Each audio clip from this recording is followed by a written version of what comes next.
Hello. So, in today's lesson, we are looking at why did the Netherlands cause problems for Elizabeth? We've got two learning objectives. Try to understand why the Netherlands caused issues for Elizabeth and why she failed to deal with them properly by 1584. Now, you'll have two quizzes in Google Classrooms today, and I will prompt you when to complete those. If you need help, the revision guide will help you as well with this, pages 19 to 21. Deadline for this is Sunday the 5th of July. And as always, you want to be making notes as well, like I've modelled here. Things like flashcards. Don't just complete the lesson. Actually think about how you're going to remember this information as well. There is a lot in history, GCSE, I know. Take your time, make some notes, start to learn them now, do a little bit at a time. So, we know that Spain had controlled the Netherlands since the 1500s. However, in 1548, they had said to the Netherlands, you can control yourself. We will not interfere. We will own you, but we will not interfere in how you conduct your life. And that was called giving them autonomy. And let's recap now from the previous lesson. What threats did Elizabeth face from abroad? I think it was about lesson 2 or 3. So have a think about these questions. What did Philip II want to do to the Netherlands? And how did the Netherlands respond? Just pause the video and have a go at that. Okay, so hopefully you remembered that Philip II actually wanted more control of the Netherlands. He wanted to reorganise the Dutch government, the Dutch churches, and he used fear and brutality to do this. So he took away the autonomy that the Netherlands had. How did the Netherlands respond? They were not happy about this. And the Dutch Catholics and the Dutch Protestants in the Netherlands both united together. They forgot about their religious problems because they were so angry at what Spain was doing to their way of life. And so you saw all of the Netherlands united fighting back against Spain. This was the Dutch Revolt of 1566. And in 1567, clearly Philip II wasn't going to have this, a country that he controlled causing problems for him. So he sent over this chap in the picture, the Duke of Alba, with his big old stick and 10,000 men to stop the fighting. Okay, some more recap. Why was this a problem for Elizabeth, having Spain send an army to the Netherlands? And who were the sea beggars? Again, we looked at these two in a previous lesson. Well, hopefully you remembered that Elizabeth didn't want a Spanish army based so close to England. And as you saw on the map, the Netherlands was very close to England. And once Spain had used their army to crush the rebellion in the Netherlands, they could then use that army to turn on Protestant England as a result. Also, the Dutch rebels were saying to Elizabeth, you're a Protestant like us, come and help us. But actually, Elizabeth didn't want to be seen as Europe's leading Protestant monarch. Why not? Because that just puts a target on her head as a result. So Elizabeth was critical publicly of the actions of the Dutch rebels. She said, this is terrible, you are controlled by Philip II, you should be doing as you are told. But if we remember the sea beggars, in private, Elizabeth was a bit different. The sea beggars were Dutch rebels who attacked Spanish ships they found in the Channel. These Spanish ships were ships bringing things like resources and money to Alba's army. And so the Dutch sea beggars would attack these ships and try to disrupt the supplies coming to the Spanish army. Now, they would need to refuel and restock at various points, but if they ever came back to the Netherlands, they would be killed. And so Elizabeth said, you can use English ports, you can use English harbours. And this led to the Genoese loan being confiscated in 1568. If you remember, there was a boat with a lot of money, the Genoese loan, that was to pay for soldiers, and the sea beggars attacked that ship. The ship wanted to go to the Netherlands with that gold to pay the Spanish army, and instead the sea beggars attacked the ship, and so the ship had to come to England to dock instead.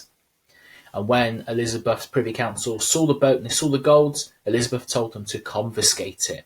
And they took it, and this would have angered Spain. Elizabeth was robbing from Spain as a result.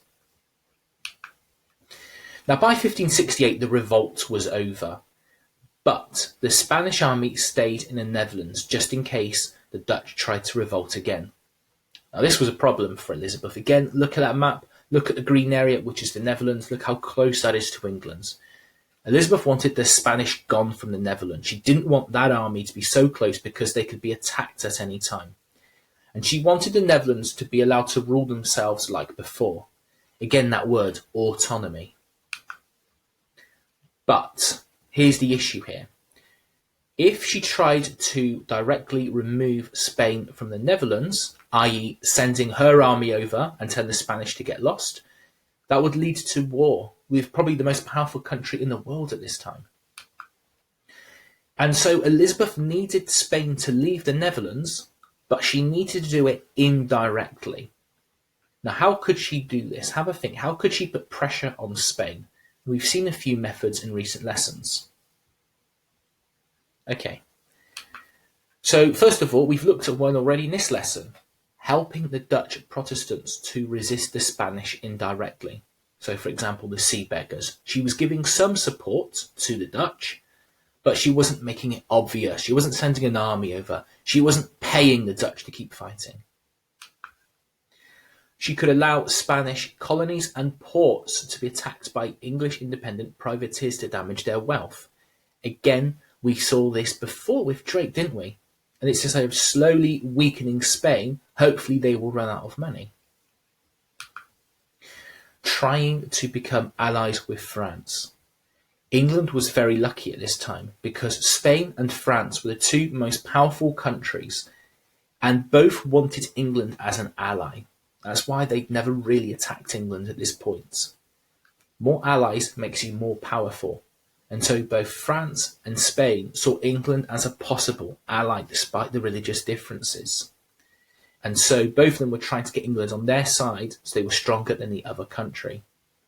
If Elizabeth became an ally with France, the French could then put pressure on Spain as a result. The French could fight the Spanish in the Netherlands. And here we go, this links into point 4, encouraging another country to fight the Spanish. Just like essentially paying someone else at school to beat someone up. Don't do that, by the way, don't do that. But it's a similar thing here, isn't it? Encouraging another country and saying, hey, you, do me a favour, I'll give you money, go and fight the Spanish army in the Netherlands, get rid of them for me. Now, a good example of this is with France. Elizabeth offered a marriage alliance to the heir of the French throne, Francis, Duke of Alençon, and Anjou as well. He was the King of France's brother. And in the 1570s, Elizabeth gave him the idea of a marriage alliance. She said, I will marry you. And she had hoped that this would make Philip panic, that England and France were becoming closer, and as a result, he might give the Dutch their independence back to please England. This didn't work. Philip II didn't really care, it seems. And so Elizabeth said to the Duke of Alençon, raise a French army, fight the Spanish in the Netherlands. Now, this was risky because Elizabeth didn't want any Catholic army in the Netherlands, really. And there was a fear that if France removed the Spanish from the Netherlands, then France might just go, well, we'll stay here instead now. We'll control this area instead. And actually, that's another Catholic army in the Netherlands very close to England. And actually, at some point, the French could decide to send a Catholic army over to attack England. So it's risky.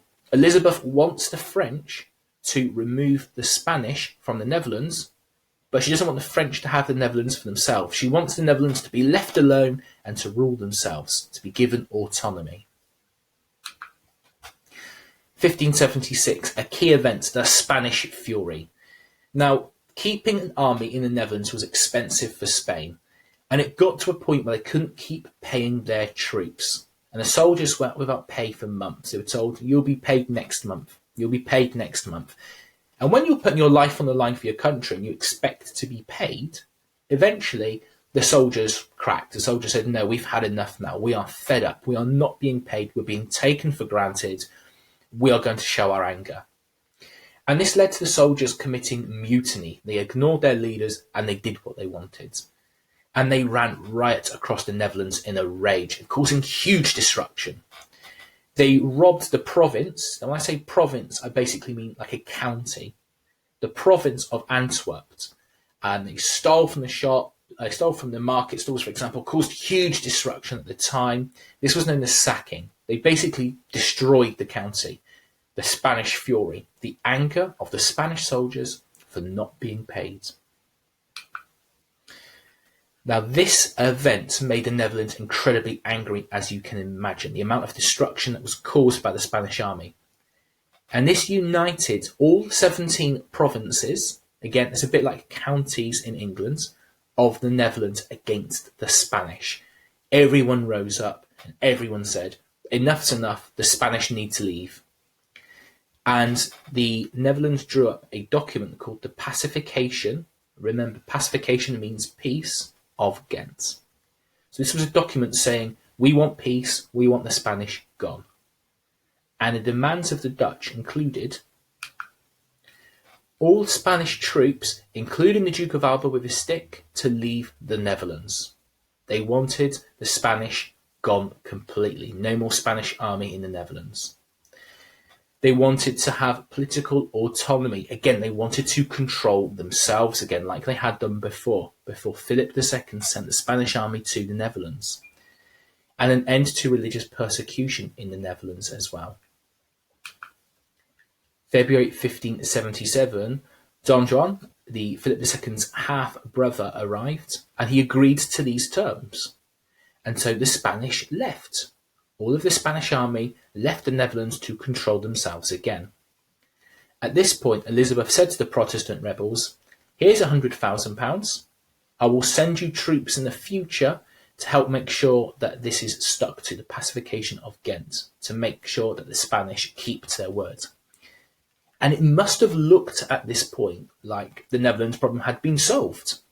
The Spanish army has left, the Netherlands control themselves, and there is no Catholic army near Elizabeth's Protestant England. However, this didn't last long, and less than 6 months later, in 1577, Philip II sent a new army back to the Netherlands. The Duke of Alba with his stick had been replaced by the fierce Duke of Parma, who was an incredibly good military leader. We will look at him in future lessons. Now, clearly, as a result, Philip must have wanted a Spanish army in the Netherlands because he's gone back there. He wants control. This must have been concerning for Elizabeth. Why does Philip want a Spanish Catholic army in the Netherlands? And she would have realised that this was because Philip II could attack England more effectively in the future if he wished to do so. However, Elizabeth also believes, if you remember, in the divine right of kings and queens.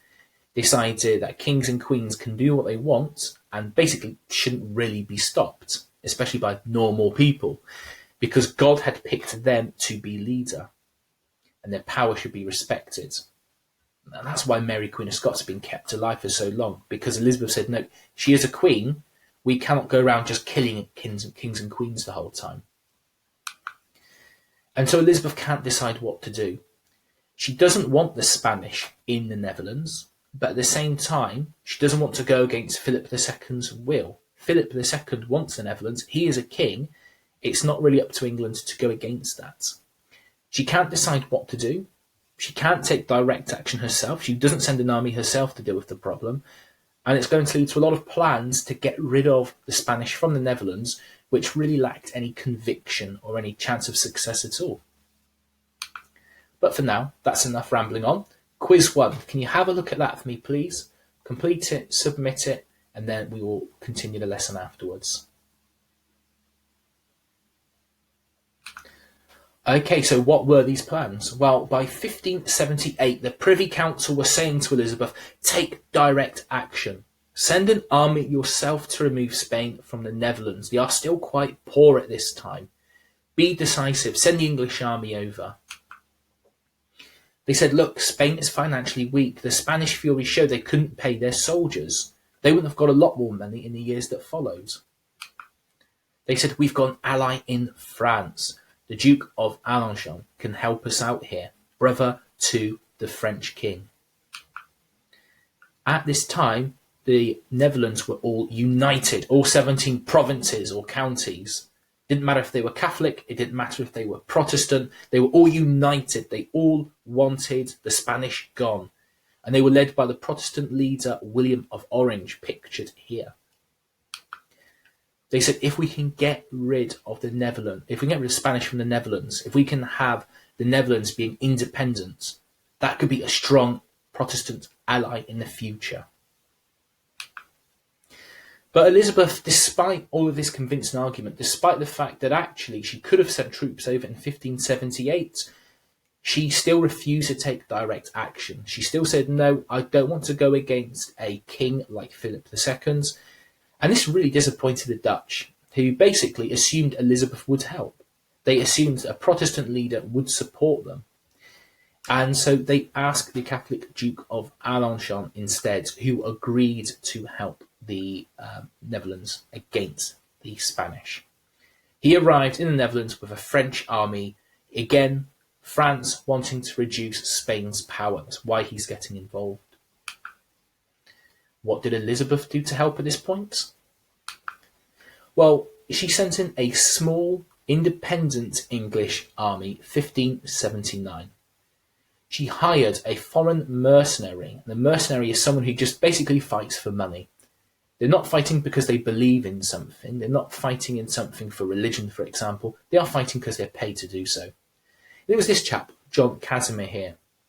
John Casimir couldn't have cared less really what happened in the Netherlands. He had no interest in it. But Elizabeth said, I will pay you a lot of money in order to raise an army and to fight for me. It's all about the money, and so Casimir agrees. John Casimir is told to raise an army of 6,000 English and Scottish volunteers. And this was key. Because these guys are volunteers, they're not being told what to do by Elizabeth, but they're being told what to do by John Casimir. It meant Elizabeth was not sending an army in herself. They were not fighting for England. They did not represent Elizabeth. Elizabeth could say, this army has nothing to do with me at all. I don't know where it's come from. And that meant technically England and Spain were not officially at war. It's a very sly way of doing things. Again, it's the equivalent of paying someone to beat someone up at school. Again, don't do that. Sounds like a possible idea. Why is this a problem? Casimir's forces were all Protestant. And so these guys all arrived in the Netherlands, and you must remember at this time that the Netherlands was a mixture of Catholicism and Protestantism. But when Casimir's army sees the Catholic element, so for example, Catholic churches, crucifixes and so on, they just go crazy and say, Catholics, we hate this. Crucifix, get that down straight away.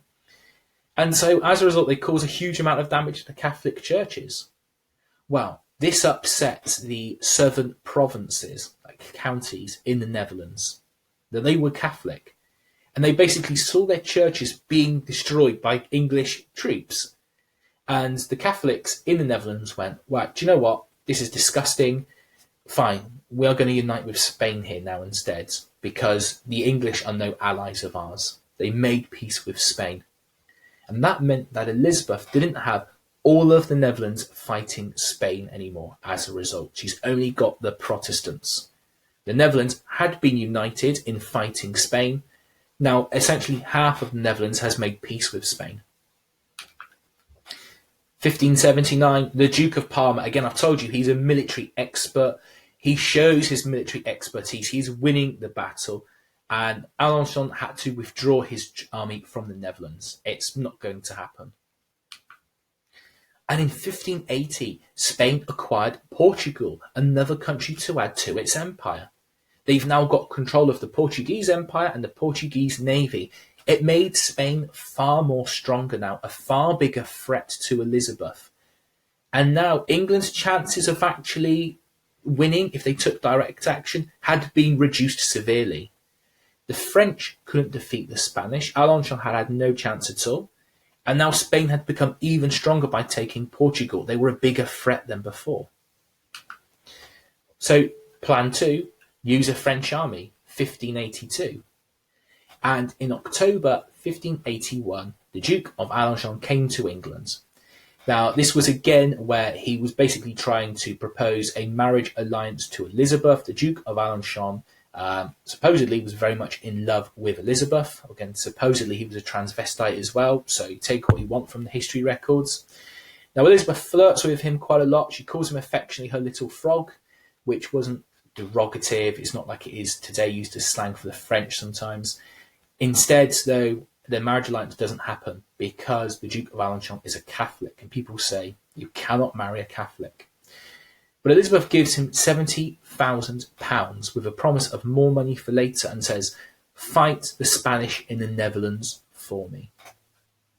Let's see if it works again, second time around. The fight begins 1582. The Duke of Alençon brings a French army to the Netherlands and fights the Spanish. And again, a year later, he returns to France defeated. And we can really see here that Spanish force now is very tough to crack in the Netherlands.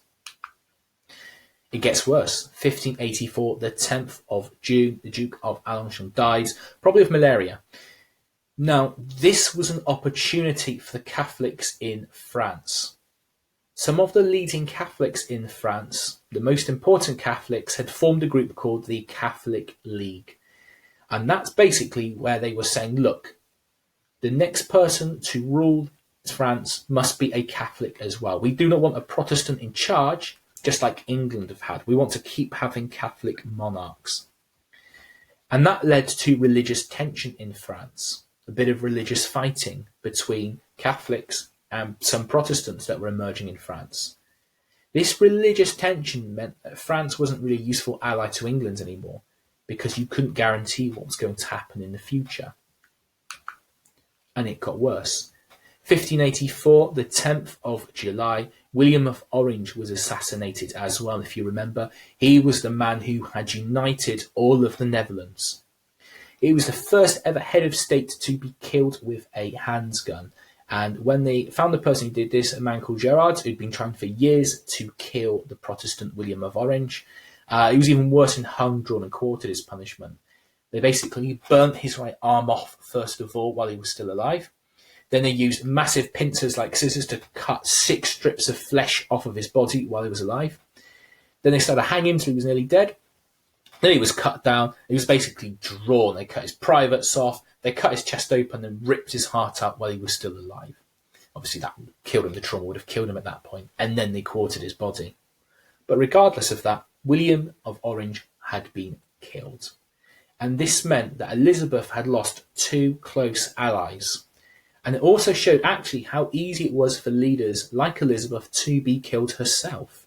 And we've seen this in plots before where Elizabeth's life could have been at risk. But without a leader now for these Dutch rebels, Spain could crush them as a result. There was no one to replace William of Orange. Elizabeth was still urged by some to fight the Spanish directly in the Netherlands. They said, look, we haven't lost yet. We can still get rid of the Spanish. Let's get an English army, a proper English army. Let's go over ourselves. Let's do the job. Other people said it was too big a risk now. If France couldn't do it, why can England?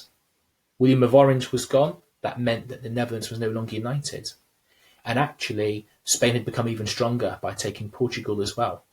No longer could England send an army and successfully defeat the Spanish in the Netherlands. 1584.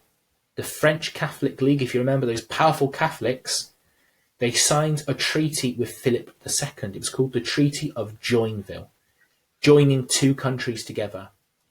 Philip II said to France, I will help you get rid of French Protestants in your country. And in 1585, the Catholic King of France agreed with the Catholic League's extreme ideas that Protestants or heretics should be removed from France. He'd been reluctant to do that before, but now he had pressure put on him by the Catholic League, and they said, look, we need to get rid of any Protestants we've got in our country. This meant Catholic Spain and France were now allies against Protestantism. And this meant Elizabeth would have to take direct action against Spain in 1585. No other country would help. Those 2 most powerful Catholic countries in the world, which had been rivals with each other, were now allied as a result. And Elizabeth very much stood alone. And we will look at what action Elizabeth took next lesson. But for now, please can you complete quiz 2 and submit it afterwards. Okay, hopefully that was clear. I think this is the most difficult part of the course. I really do. It's a lot of different countries, a lot of different people, a lot of different plans that we're looking at here. If you're not quite sure at this point, please go back and look in the revision guide, pages 19 to 21. Please make some notes yourself and be patient. You will get the hang of this before the exams. Please make sure you've completed both quizzes and make sure they're submitted. Deadline Sunday, the 5th of July at 5 p.m. And as always, guys, any questions or any queries, please email me, gbrown@stopsleyhighschool.co.uk. All that remains for me to say is thank you very much as always for completing this lesson. Look after yourself, get some exercise and fresh air, and I will see you next week to see what Elizabeth did to support the Dutch in the Netherlands. Until then, take care. Bye-bye.